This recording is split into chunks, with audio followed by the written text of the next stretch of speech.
A macrorregião discute a implantação do Programa Nacional das Escolas Cívico-Militares. O objetivo da União é melhorar a qualidade da educação básica no Brasil. A medida não é obrigatória e os municípios poderão aderir ao projeto voluntariamente, que começará no ano que vem. O programa deve ser ampliado para 216 escolas em todo o país até os próximos 4 anos. Especialistas afirmam que o modelo pode trazer desenvolvimento e melhores resultados, além de disciplina e respeito em sala de aula. Eu sou militar desde os 17 anos. Eu acho que é a melhor coisa que pode acontecer. Muita gente fica preocupada achando que vai ser incutido alguma coisa na cabeça das crianças. Muita gente fica... Não há preocupação. A escola militar, ela parte do princípio da disciplina, da hierarquia, do bom ensino, que é fundamental em qualquer sociedade, e não só na área militar. Inclusive, não sei se vocês sabem, em São Paulo não tem até hoje um colégio militar. Esse ano é que está sendo trabalhado lá em Santana, em São Paulo, o primeiro colégio militar, realmente o colégio militar. Mas o ensino cívico-militar é importante para o futuro da juventude, é importante para o município, é importante para o Estado, enfim, só tem a ganhar. Quem não quer disciplina, quem não quer hierarquia, não quer ordem, não quer uma sociedade estável. E nós queremos isso. Agregando valor às comunidades e integrando ao vivo a macro-região. Formando opinião, em Ribeirão Preto está José Moacir Marim, que é coordenador da Associação dos Diplomados da Escola Superior de Guerra. Em São Carlos, Vitor Oliveira, mestre em empresas e instituições. Em Araraquara, Rodrigo Ribeiro, coordenador estadual do Movimento Conservador. E em Franca, Adalto Casanova, especialista em segurança pública. Começamos por Ribeirão Preto. Vou falar aqui com o senhor José Moacir Marim, que é o coordenador da ADESG, Associação dos Diplomados da Escola Superior de Guerra. Qual é a participação da ADESG no projeto Escola Cívico-Militar, notadamente em Ribeirão Preto, caso o projeto seja implantado? Boa tarde ao senhor. Boa tarde, senhores ouvintes. A participação da ADESG é em conduzir um estudo a respeito das escolas cívico-militares. Já existem diversos estudos envolvendo as escolas policial-militar. A ADESG pretende desenvolver um estudo abarcando as escolas policial-militar e as escolas cívico-militar que estão sendo implantadas a partir desse ano. E como que seria o funcionamento de uma escola implantada com essa visão dentro da educação? Bom, essa escola, existem duas abordagens. A escola policial-militar, ela é conduzida por membros da ativa da Polícia Militar. Então, são profissionais, geralmente oficiais das forças da Polícia Militar, capitão, major, com o conhecimento, por exemplo, em áreas de administração, áreas de engenharia. Então, essas pessoas estariam envolvidas com a condução da administração da escola. No caso da escola cívico-militar, são militares da reserva que serão convidados a participar do programa. Da mesma forma, são oficiais das Forças Armadas, com formação em administração, em engenharia, em matemática, ou seja, pessoas bastante qualificadas. Eu vou agora até São Carlos conversar com o Vitor Oliveira. Ele é mestre... Atenção, por favor, o TPI. Isso, mestre em empresas e instituições. Muito obrigado, Samuel. Depois a gente se fala. Queria saber uma coisa do senhor. Afinal de contas, como é que a gente pode trabalhar essa presença cívico-militar numa escola, na sala de aula, fora da sala de aula, ou só conversando com os alunos, deixando a sala de aula para o professor, ou é ao contrário? Muito boa tarde. Boa tarde, Roberto. Boa tarde aos espectadores da Clube. Olha, acho que a ideia da escola cívico-militar ela pode ser trabalhada em todos os ambientes que você citou. Eu acredito que uma escola cívico-militar pode transmitir aos alunos os valores dos militares, a disciplina, a hierarquia, né, os valores patrióticos, que isso está muito em falta. E também são escolas que a gente acompanha tanto pelas notas do Enem quanto pelas notas do IDEB. São escolas que têm um desempenho, muitas vezes, inclusive, superior às escolas regulares, né? E além disso, também acredito que a escola cívico-militar ela traz um outro ganho, que é o ganho de segurança. Hoje a gente acompanha que as escolas têm tido problemas com alunos agredindo professores ou até com massacres que chegaram a acontecer, como foi o caso de Suzano. Então, a partir do momento que você tem uma escola cívico-militar, aumenta também a segurança, tanto para os alunos quanto para os professores. E também é uma forma de garantir de que não vai ter nenhum tipo de doutrinação dentro da sala de aula. Atualmente, a gente recebe denúncias de professores que acabam sendo muito mais militantes travestidos de professores e querem, ao invés de transmitir o conteúdo para os alunos, acabam tentando passar muito mais a sua visão ideológica do mundo. E é até por isso que esse debate sobre a escola cívico-militar acaba sendo tão ideologizado, né? Aqui em São Carlos, por exemplo, a Secretaria da Educação, que tem uma visão um pouco mais de esquerda, não quis aderir ao programa. Eu vou agora até Araraquara, Rodrigo Ribeiro, que é o coordenador estadual do Movimento Conservador. Para a gente tentar entender, por que o Movimento Conservador está favorável a essa escola cívico-militar? Boa tarde ao senhor. Boa tarde, Roberto. Boa tarde a todos os espectadores que estão nos acompanhando. O Movimento Conservador, ele existe aí há 3 anos, tem realizado um trabalho voltado ao resgate de valores de defesa da família, família tradicional, patriotismo, civismo. E nós sabemos que caso uma escola cívico-militar ela seja implementada na cidade de Araraquara, os pais eles terão a garantia de que seus filhos aprenderão sobre isso, sobre a importância de honrar a bandeira, acreditar em Deus, respeitar a família, respeitar pai e mãe, respeitar os mais velhos, respeitar o vizinho, entender que num país um cidadão ele é carregado de direitos e de deveres.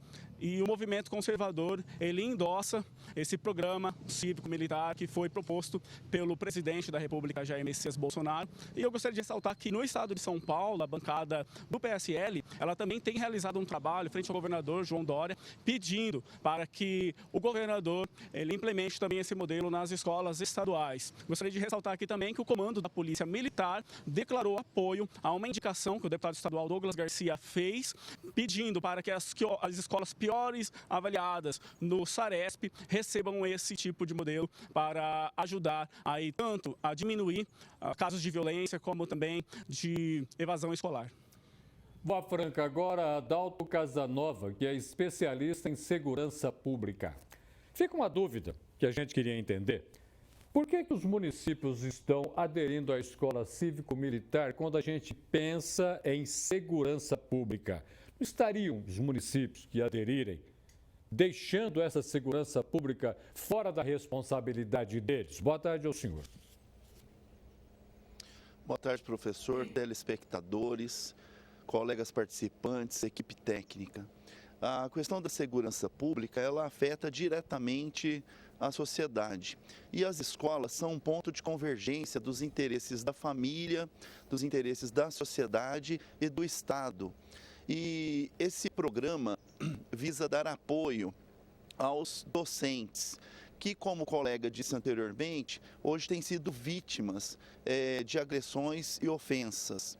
E o primeiro resultado prático será, sim, na área de segurança pública, porque são adolescentes em formação de personalidade, valores, princípios, e é um momento crítico de cooptação do crime, inclusive. Isso tem que ser dito porque isso é uma realidade.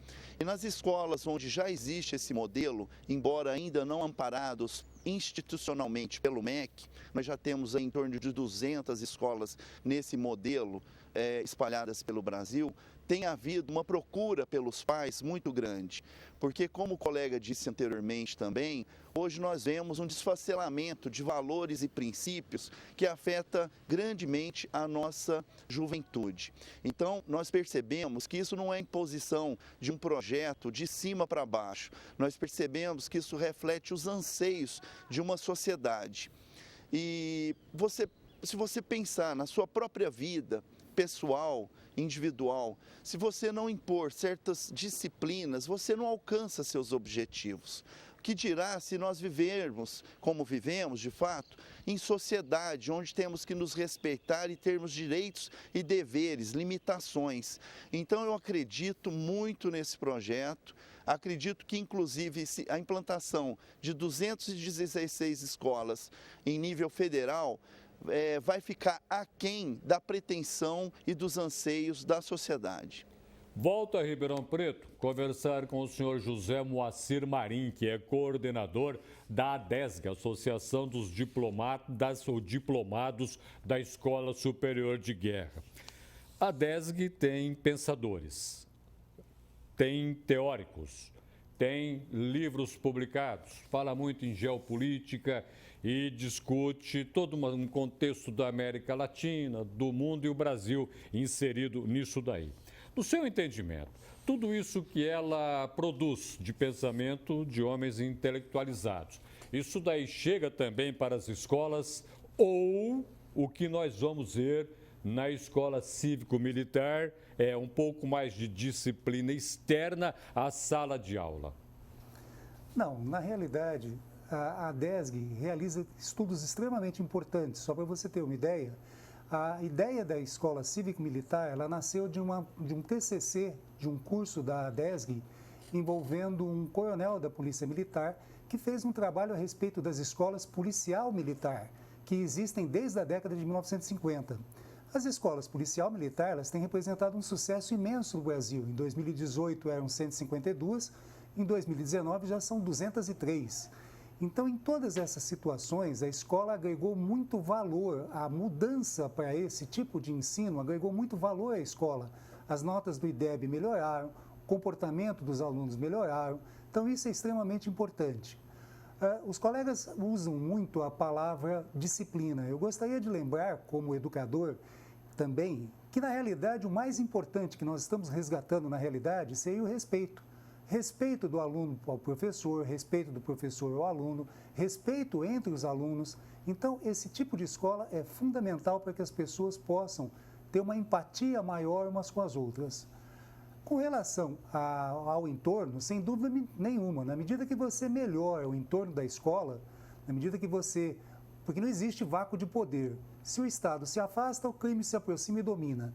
Se o Estado se aproxima e tem uma presença maior, no caso das escolas policial-militar e no caso das escolas cívico-militar, o crime se afasta e os professores têm mais tranquilidade para ensinar e os alunos mais tranquilidade para aprender. Ou seja, o resultado final só pode ser altamente positivo.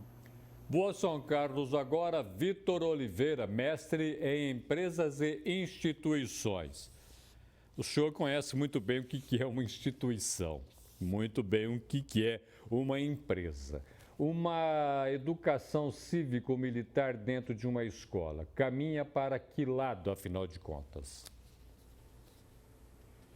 Olha, Roberto, uma educação cívico-militar dentro de uma escola caminha, como já foi colocado muito bem por todos os colegas participantes do painel, caminha para o lado da gente resgatar valores que hoje a gente vê que estão sendo destruídos dentro da sociedade. Resgatar, primeiro, acho que um valor muito importante, que é o valor do patriotismo. Né? Isso a gente vê perdido dentro das escolas, não há mais esse respeito ao país, à bandeira, aos elementos que compõem a cultura nacional. Até a história do país é um pouco deixada de lado. Segundo, os valores tradicionais, os valores do respeito. Não é? Então, os alunos, os adolescentes, as crianças, elas vão... Além de aprender o conteúdo, que, eu repito, são escolas que têm um desempenho muito bom, muito satisfatório nas notas do IDEB, nas notas do Enem, também os alunos vão sair de lá tendo esses valores muito fortes dentro de suas mentes. Então, eu acredito que caminha por um lado de combinar duas coisas que são essenciais para o desenvolvimento de um aluno. A primeira coisa, o desenvolvimento teórico, o desenvolvimento prático, né, com as atividades, com as disciplinas normais da carga horária de um ensino fundamental, ensino médio.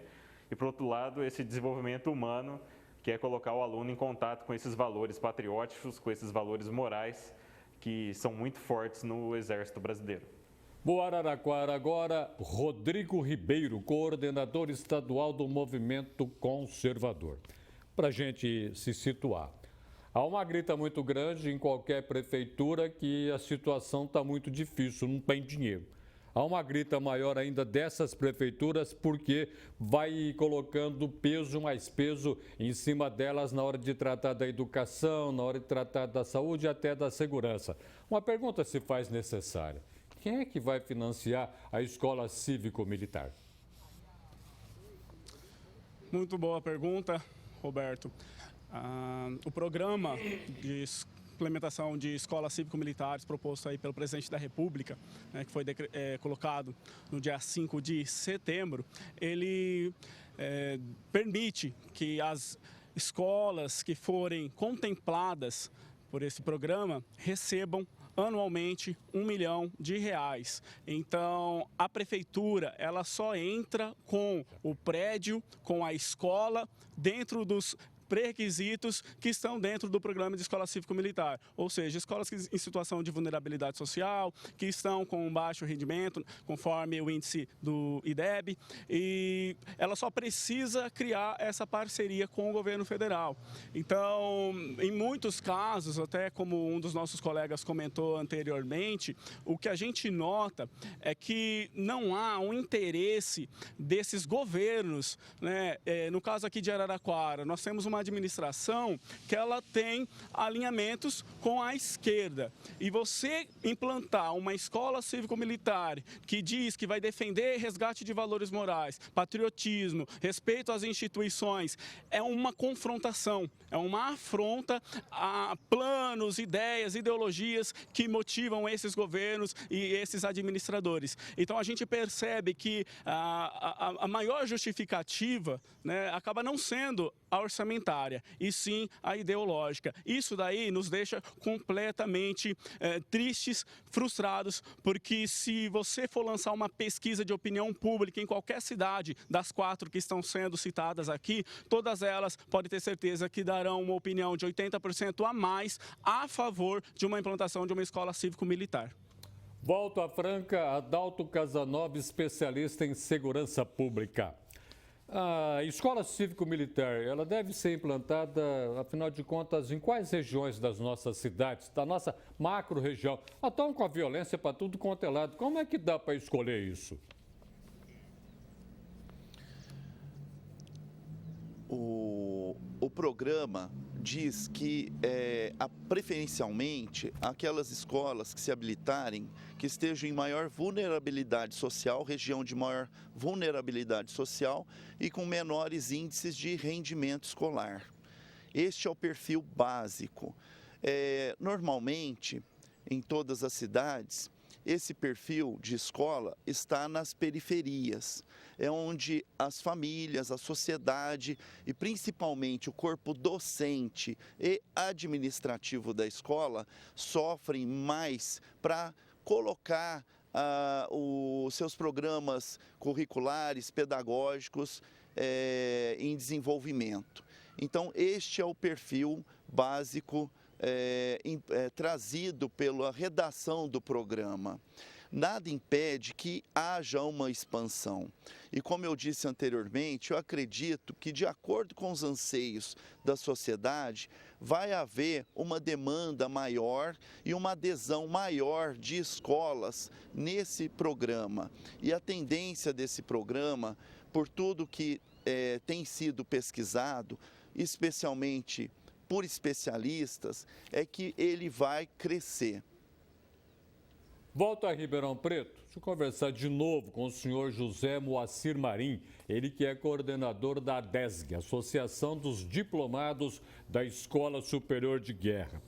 Sobra uma dúvida: o conteúdo da escola vai ser permeado, vai ser influenciado pelo pensamento da escola civil-militar, dessa educação?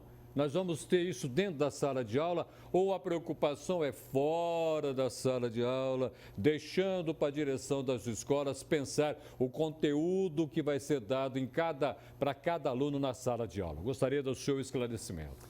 Veja bem, o conteúdo pedagógico segue o Plano Nacional de Educação. Então, toda a linha de ensino fica subordinada à Secretaria de Educação. A atuação dos policiais militares ou dos militares, no caso, ela se dá externo à sala de aula, ela se dá em termos de disciplina na escola como um todo, a condução da administração da escola e também o que eles tentam implantar seria no contraturno. O contraturno é bastante enriquecido. Alguns desses administradores de escola são, por exemplo, engenheiros, matemáticos. No contraturno, esses mesmos elementos podem ministrar aulas dessas disciplinas. Além do mais, o contraturno também dá um reforço em termos de programa de participação de esportes, programas de desenvolvimento de jogos, por exemplo, xadrez. Quer dizer, é uma atuação na parte educacional totalmente definida pela Secretaria de Educação, e na parte social, na parte de a implantação de alguns valores morais, resgate de cidadania, resgate de respeito, resgate da ordem da administração, essa é a parte da participação dos policiais militares ou dos militares da reserva. Para a gente entender, então, claramente, o professor que for fazer ou for dar aula de matemática não vai ter a interferência de ninguém. Aquele que for mexer com literatura, não, assim por diante. O negócio é fora da sala de aula, dentro da escola, na busca de um pouco mais de harmonia. Exatamente. E é preciso ressaltar ainda que, no caso dessas escolas, tanto a participação dos professores como a participação dos alunos, ela é totalmente voluntária.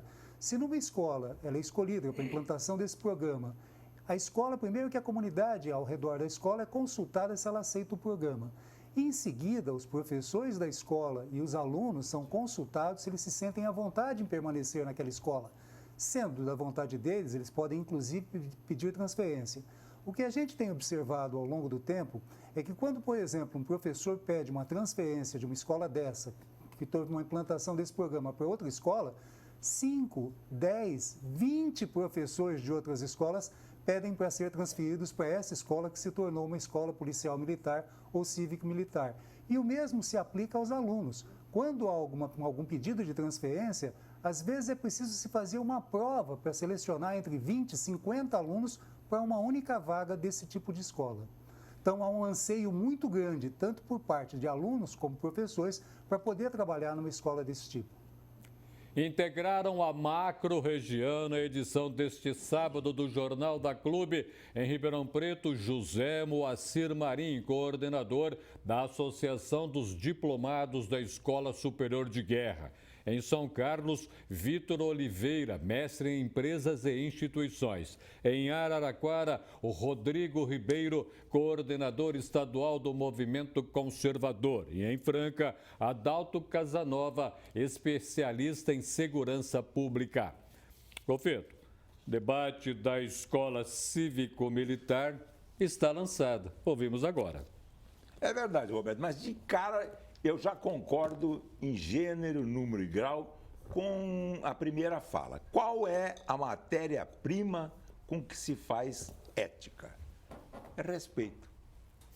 Respeitou o empregado respeitou o empresário, o patrão, na rua. Você respeitou o próximo, no trânsito, fora do trânsito. Você teve uma atividade ética, tem uma vida ética. Mas ética é ontológica, é do ser, não é moral. Moral é da época, das coisas. Qual a moral da época? Qual a ética do ser humano? A ética na política, não. Quem precisa ter ética é o político. Quem precisa ter ética é o engenheiro, é o professor, é o aluno. Isso é muito difícil. Agora, de cara, no início, é preciso fazer uma distinção clara entre ordem e disciplina, normalmente utilizadas como termos sinônimos. Não são. A ordem é exterior, é da matéria, é uma externalidade. A disciplina é interior.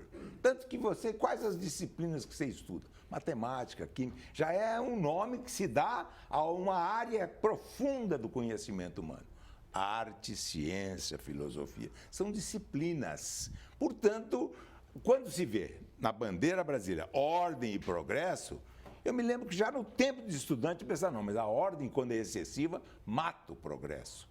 Enquanto que a disciplina interior abre as portas do desenvolvimento político, ético, social e amplo, inclusive o desenvolvimento econômico. Então vamos começar a verificar o que quer dizer disciplina.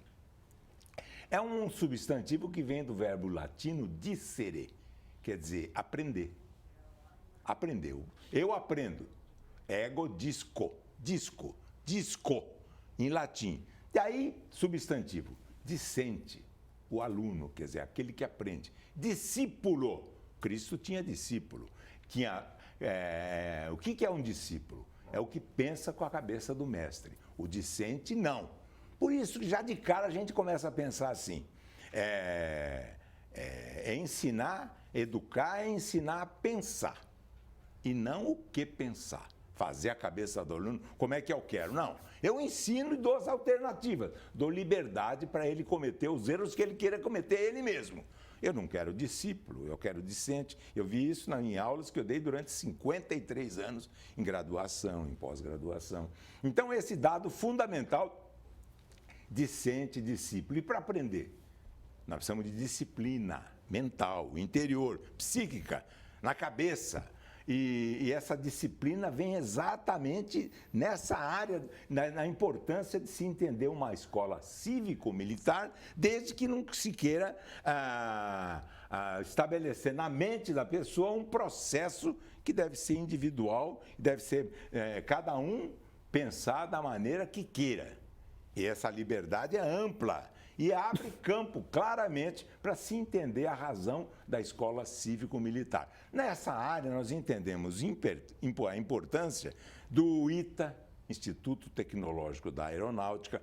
Um exemplo, ele foi calcado como modelo no MIT, porque Massachusetts, de hoje, somado com Roma e Atenas de ontem, formam uma área e um setor e uma região, uma cidade onde nasce aquilo que um grande escritor da atualidade denominou de o novo iluminismo. Então, uma nova era de conhecimento. O conhecimento matemático hoje é fundamental para produzirmos o PIB do futuro. Sem esse conhecimento dessa área, nós podemos produzir um PIB do futuro, mas em menor quantidade e com baixa qualidade.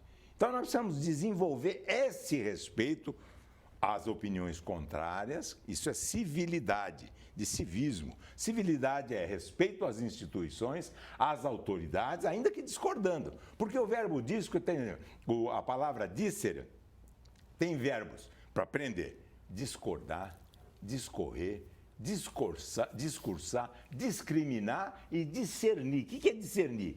Entrar no cerne do problema, lá no âmago do problema e começar a entender. Aprender, muito mais importante do que compreender. E nós aprendemos na adolescência e começamos a compreender já na idade madura, né, Roberto? Não é verdade? Você começa a ficar um pouco mais tolerante com a opinião contrária. Você foi bondoso na velhice. A velhice. Quando a calvície começa, o cabelo branco, né? Eu tinha uma velha, um amigo já falecido, ele dizia o seguinte: para dirigir, muitas vezes é preciso ter cabelo branco.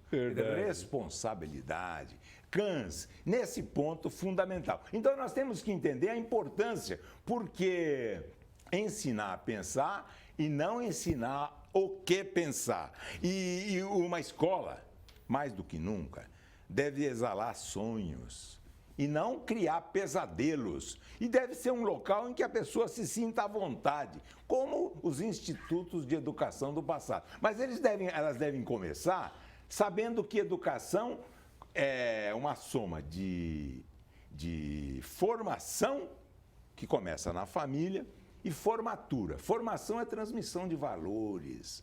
Formatura é transmissão de conhecimento e educação dos sentidos. E é isso que estabelece importante uma escola como essa, separando aquilo que Augusto Conte chamava de ordem, de disciplina. As duas são importantes, mas a disciplina é que é fundamental, porque é interior, é do espírito. Muitíssimo obrigado pela sua presença no Jornal da Clube. Eu que agradeço, Roberto, a sua participação. Bom domingo para você. Obrigado igualmente. Obrigado, Roberto.